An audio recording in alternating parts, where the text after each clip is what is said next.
ഡൽഹി നിയമസഭാ തെരഞ്ഞെടുപ്പിന്റെ പരസ്യ പ്രചാരണം നാളെ അവസാനിക്കാനിരിക്കെ വോട്ടുറപ്പിക്കാൻ രാഷ്ട്രീയ പാർട്ടികൾ. ആദായ നികുതി ഇളവ് ഡൽഹിയിൽ പ്രതിഫലിക്കും എന്ന പ്രതീക്ഷയിലാണ് ബിജെപി. പ്രധാനമന്ത്രി നരേന്ദ്രമോദി ഇന്ന് തെരഞ്ഞെടുപ്പ് റാലിയിൽ പങ്കെടുക്കുന്നുണ്ട്. പഞ്ചാബ് മുഖ്യമന്ത്രിയും തൃണമൂൽ MP ശത്രുഘ്നൻ സിൻഹയും ആം ആദ്മി പാർട്ടിക്കായി പ്രചാരണ രംഗത്തുണ്ട്. രാകേഷ് ഏറ്റവും പുതിയ വിവരങ്ങളുമായി ചേരും. രാകേഷ്, ഏറ്റവും ഒടുവിൽ വന്ന വിവരം ആം ആദ്മി പാർട്ടിക്കുണ്ടായ തിരിച്ചടി എന്ന് പറയുന്നത് 8 MLA-മാരുടെ രാജിയും തുടർന്ന് അവർ BJP-യിൽ ചേർന്നതും മറ്റുമാണ്. അതെങ്ങനെ ഡൽഹി തെരഞ്ഞെടുപ്പിൽ പ്രതിഫലിക്കും? സീറ്റ് നിഷേധിക്കപ്പെട്ടവരാണല്ലോ ഇങ്ങനെയൊരു തീരുമാനമെടുത്തത്.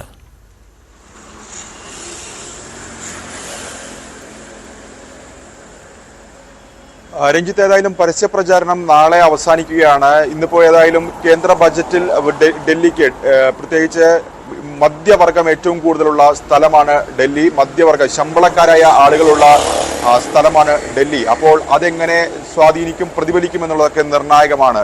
ഏതായാലും BJP വലിയ പ്രതീക്ഷ വെക്കുന്നുണ്ട് ഈ ബജറ്റിൽ ഒക്കെ തന്നെ. കാരണം BJPക്ക് വർഗ വോട്ടുകൾ ഉണ്ടായാൽ മാത്രമേ BJPക്ക് ഇവിടെ ജയം സാധ്യമാകൂ. അപ്പോൾ മധ്യവർഗത്തെ ഒപ്പം നിർത്താൻ കഴിയുമെന്നൊരു പ്രതീക്ഷ ഇപ്പോൾ BJP പങ്കുവെക്കുന്നുണ്ട്. ഏതായാലും 40% മധ്യവർഗ വോട്ടുകൾ ഡൽഹിയിലുണ്ട്.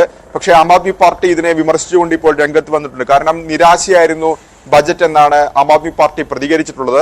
കാരണം കേജ്രിവാൾ നേരത്തെ തന്നെ 7 ആവശ്യങ്ങൾ ഉന്നയിച്ച് ബജറ്റിന് മുൻപായി നിർമ്മല സീതാരാമന് കേന്ദ്രത്തിന് കത്ത് നൽകിയിരുന്നു. ഈ കത്തിലെ പ്രധാനപ്പെട്ട ആവശ്യം ആദായ നികുതിയുടെ പരിധി ഉയർത്തണം എന്നുള്ളതായിരുന്നു. അതായത് 10 ലക്ഷത്തിൽ താഴെയുള്ളവർക്ക് ആദായ നികുതി നിന്ന് ഒഴിവാക്കണമെന്ന ആവശ്യം കേജ്രിവാൾ മുന്നോട്ട് വെച്ചിരുന്നെങ്കിൽ അത് 12 ലക്ഷമാക്കിയാണ് ഇപ്പോൾ കേന്ദ്രം ഉയർത്തിയിരിക്കുന്നത്. അപ്പോൾ കേജ്രിവാൾ പറഞ്ഞതിനേക്കാൾ കൂടുതൽ ഒരു നടപടി കേന്ദ്രത്തിന്റെ ഭാഗത്ത് നിന്ന് ഉണ്ടായിരിക്കും. തീർച്ചയായും അത് ഡൽഹി തെരഞ്ഞെടുപ്പിനെ സ്വാധീനിപ്പിക്കുന്ന കാര്യത്തിൽ സംശയമില്ല. പ്രത്യേകിച്ച് കേജ്രിവാൾ മത്സരിക്കുന്ന ന്യൂഡൽഹി മണ്ഡലം, അത് കേന്ദ്ര സർക്കാർ ജീവനക്കാർ ഏറെയുള്ള മണ്ഡലങ്ങളാണ്. പരമ്പരാഗത കഴിഞ്ഞ തെരഞ്ഞെടുപ്പിലൊക്കെ അവർ കേജ്രിവാളിനെ വോട്ട് ചെയ്തതുമാണ്. അപ്പോൾ സ്വാഭാവികമായും അവരുടെ വോട്ടുകൾ ഇത്തവണ BJPക്ക് കിട്ടുമോ എന്നുള്ളത് നിർണായകമാണ്. കേജ്രിവാൾ ഈ മധ്യവർഗ വോട്ടുകൾ പിടിച്ചുകൊണ്ടാണ് ഡൽഹിയിൽ ആദ്യം അധികാരത്തിലൊക്കെ വരുന്നത്. കാരണം അണ്ണാ ഹസാരയുടെ സമരത്തിലൂടെയാണ് കേജ്രിവാൾ പിന്നീട് രാഷ്ട്രീയത്തിൽ വരുന്നത്. പിന്നീട് കേജ്രിവാൾ അടിസ്ഥാന വർഗത്തിന്റെ വോട്ടുകൾ കൂടി സമാഹരിച്ചുകൊണ്ടാണ് ഡൽഹിയിൽ ഭരണം ഉറപ്പിച്ചത്. അപ്പോൾ ഡൽഹിയിൽ ഒരു തിരിച്ചുവരവ് നടത്തണമെങ്കിൽ BJPക്ക് ഈ മധ്യവർഗം ഒപ്പം നിന്നേ തീരൂ. തെരഞ്ഞെടുപ്പ് കമ്മീഷൻ ഏതായാലും ഡൽഹിയുമായി ബന്ധപ്പെട്ട പരാമർശങ്ങൾ നടത്തരുത് എന്നാണ് പറഞ്ഞിരുന്നത്. ഏതായാലും മധ്യവർഗ വോട്ടുകൾ നിർണായകമായ ഡൽഹിയിൽ ഏതായാലും ഈ ആദായ നികുതി ഇളവ് അത് എങ്ങനെ ബാധിക്കും എന്നുള്ളത് നിർണായകമാണ്. ഏതായാലും ഈ അവസാന ലാപ്പിലേക്ക് വരുമ്പോൾ രഞ്ജിത്ത് സൂചിപ്പിച്ചപ്പോൾ തന്നെ MLA-മാരുടെ രാജിയൊക്കെ തന്നെ വലിയ ചർച്ചയായിട്ടുണ്ട്.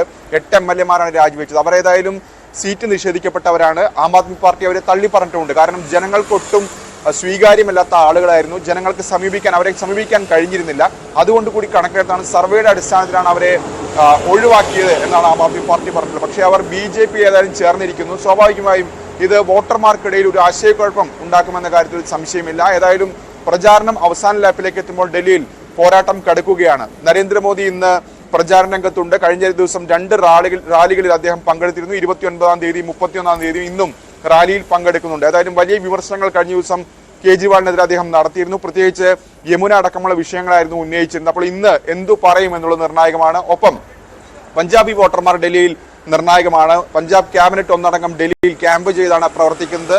കൂടാതെ ബീഹാറിൽ നിന്നുള്ള പൂർവാഞ്ചൽ വോട്ടുകൾ ചില പോക്കറ്റുകളിലെങ്കിലും ഡൽഹിയിൽ നിർണായകമാണ്. അതുകൊണ്ട് തന്നെയാണ് ബീഹാറിൽ നിന്നുള്ള ശത്രുഘ്നൻ സിൻഹയൊക്കെ ഇറക്കിക്കൊണ്ട് വലിയ പോരാട്ടത്തിന് ആം ആദ്മി പാർട്ടി തയ്യാറെടുക്കുകയും ചെയ്യുന്നു. അങ്ങനെ പരമാവധി വോട്ടുകൾ ഏത് വഴിയും സമാഹരിച്ച് ഭരണം നിലനിർത്താനുള്ള ശ്രമങ്ങൾ നടക്കുന്നുണ്ട്. അദ്ദേഹം തൃണമൂൽ കോൺഗ്രസിന്റെ MP ആണ്. അതുകൊണ്ട് തന്നെ ശക്തമായൊരു പോരാട്ടം ആം ആദ്മി പാർട്ടിയുടെ ഭാഗത്ത് നിന്ന് ഭരണം നിലനിർത്താൻ നടത്തുന്നുണ്ട്. ഒപ്പം BJP വലിയ തിരിച്ചുവരവിന് ശ്രമിക്കുകയും ചെയ്യുന്നുണ്ട്. കോൺഗ്രസും അവരുടെ പോക്കറ്റിൽ ആധിപത്യം ഉറപ്പിക്കുന്നുണ്ട്. പ്രത്യേകിച്ച് 2015-ഉം 2023-ഉം ഒക്കെ തന്നെ കോൺഗ്രസ് സീറ്റുകളൊന്നും കിട്ടിയിരുന്നില്ല. പക്ഷേ കോൺഗ്രസ് ഇത്തവണ പ്രതീക്ഷ വെക്കുന്ന ചില സീറ്റുകളിലെങ്കിലും വിജയിക്കാൻ കഴിയും എന്ന് തന്നെയാണ്. രഞ്ജിത്ത്, ഈ കനത്ത മൂടൽമഞ്ഞുണ്ട് ഡൽഹിയിലെന്നാണ്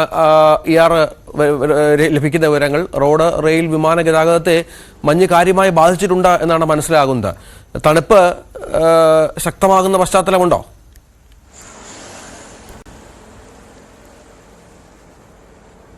രഞ്ജിത്ത്, കഴിഞ്ഞ 2 ദിവസമായി ഏതായാലും മൂടൽമഞ്ഞ് പ്രകടമാണ്. കാരണം ശക്തമായ മൂടൽമഞ്ഞ് ഇന്നലെയും ഇന്നും ഒക്കെ തന്നെ ഉണ്ട്. കാഴ്ചപരിധി ഏതാണ്ട് 50 മീറ്ററിന് താഴെയാണ്. ഈ 7 മണി നേരത്തെ ഏതായാലും 50 മീറ്ററിന് താഴെയാണ് കാഴ്ചപരിധി. മാത്രവുമല്ല ശക്തമായ കാറ്റ് വീശുന്നു. അപ്പോൾ തണുപ്പ് കൂടാനുള്ള സാധ്യത തന്നെയാണുള്ളത്.